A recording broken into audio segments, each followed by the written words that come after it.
Sandra, hoje um cenário um pouco diferente já no meio desse isolamento, muitas pessoas céticas, outras seguindo esse isolamento. Eu queria que você primeiro falasse para a gente como que está o cenário aqui em Capinópolis. Então, Paulo, hoje nós estamos com 7 notificados, né? Desses 7 notificados, 4 que estavam no isolamento, no monitoramento domiciliar, eles receberam uma alta, então eles já voltaram, né, para suas atividades normais, e 3 permanecem no isolamento domiciliar. Então, 3 ainda estão sendo acompanhados por nossa equipe, tá? Diariamente, por ligação, né? Então, a gente ainda segue monitorando esses pacientes que estão em monitoramento domiciliar. Então, nós seguimos um protocolo do Ministério da Saúde. Todos os municípios do Brasil devem seguir esse protocolo. Então, hoje o protocolo é muito claro. Paciente com qualquer síndrome gripal que apresenta uma unidade de saúde, que tenha febre aferida no momento da consulta ou referida, significa que o paciente refere para o médico. Ele pergunta: você teve febre? Sim, eu tive febre ontem à noite, eu tive febre hoje. Então, esse paciente, de acordo com o protocolo do Ministério da Saúde, ele vai ser notificado para Covid-19. Então, esse paciente, logo seja notificado, né, logo que é feita a ficha, ele recebe orientação médica, né, ele faz também, preenche um documento, tá, se comprometendo em ficar em isolamento. Isso é um documento formal, tá, que isso é uma coisa muito séria. E ele segue orientações de ficar em isolamento domiciliar. Então, ele já segue para sua casa com prescrição médica, medicado.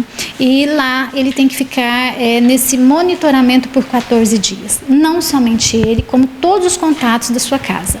E todos os contatos externos que esse paciente teve, eles também serão monitorados. Então, nós também entraremos em contato com essas pessoas, tá, para fazer esse acompanhamento do paciente.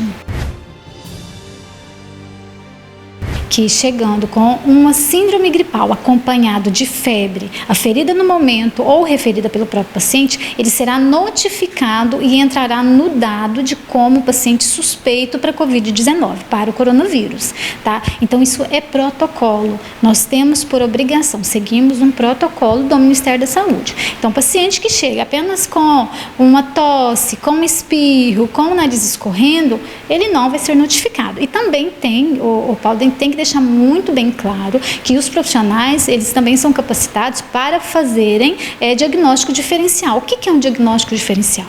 Aí eu cheguei com febre, com a garganta doendo e tossindo. O médico vai examinar.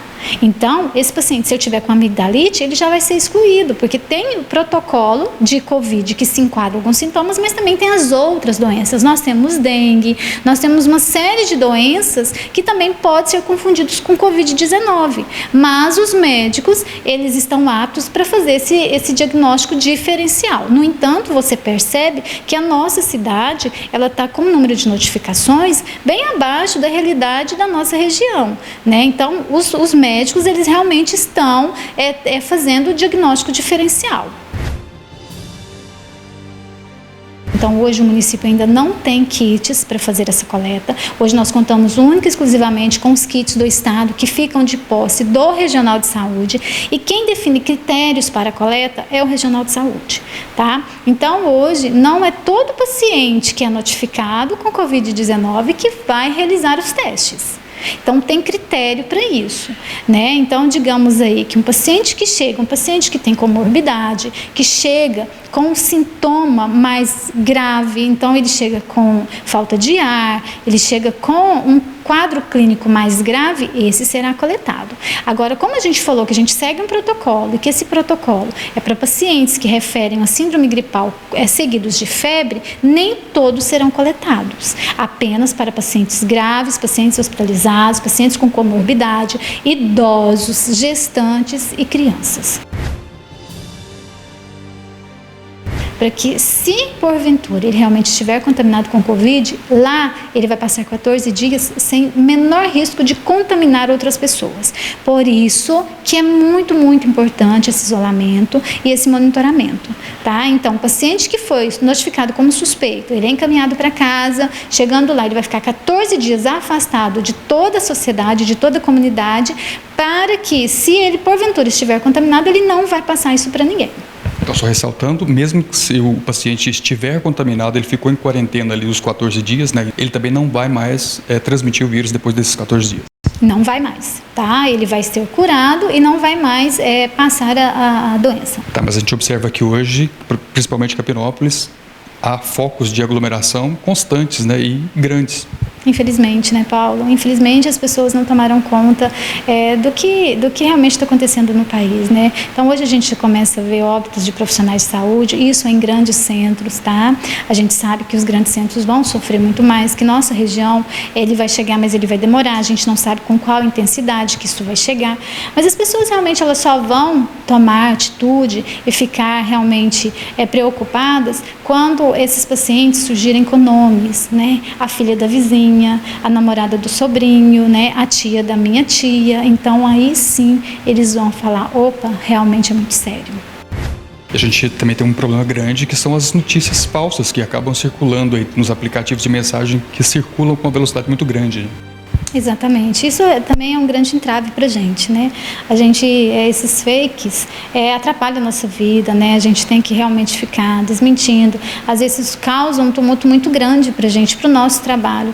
Então, o nosso trabalho é muito sério, nós trabalhamos de acordo com protocolos, tá? Eu sei, às vezes a gente também não concorda com alguns protocolos, a gente não concorda com a demora dos testes, a gente queria realmente testar para todo mundo que fosse notificado, mas infelizmente a gente não tem condição para isso, Paulo. Tá? E esses testes demoram muito o resultado vir. Então, nós coletamos de 2 pacientes, encaminhamos para Ituiutaba, Ituiutaba encaminhou para Belo Horizonte, mas assim, o tempo médio de espera é de 15 a 20 dias.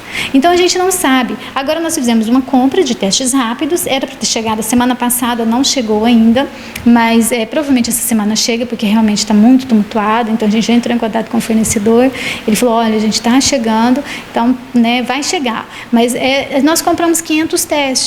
Então, a gente nós não queremos testar 500 pacientes, né? Se Deus quiser, não vai precisar disso. Mas esses testes realmente para aqueles pacientes que se enquadram no critério clínico e no protocolo do Ministério da Saúde para fazer essa testagem. Então, na verdade, nós fizemos muitas ações, né? Graças a Deus eu tenho que agradecer a toda a equipe. Nós não perdemos tempo, né? Então, a gente prontamente, a gente já começou a se organizar com capacitação para todas as equipes, né? Modificamos o fluxo do hospital, criamos uma semi-UTI lá dentro, ou uma UTI, conseguimos equipamentos, né? Conseguimos muitos parceiros, EPI. Então, assim, a gente, na verdade, nós nos organizamos muito rapidamente. A conscientização, realmente, a população ela tem que saber que a responsabilidade dela é ficar isolada, né? Então, assim, é muito triste quando você sai na rua e vê aquela quantidade de idosos na rua, que é o público mais vulnerável. Hoje, então, o que está acontecendo na Itália a maioria são idosos, porque realmente o sistema imunológico deles é muito debilitado.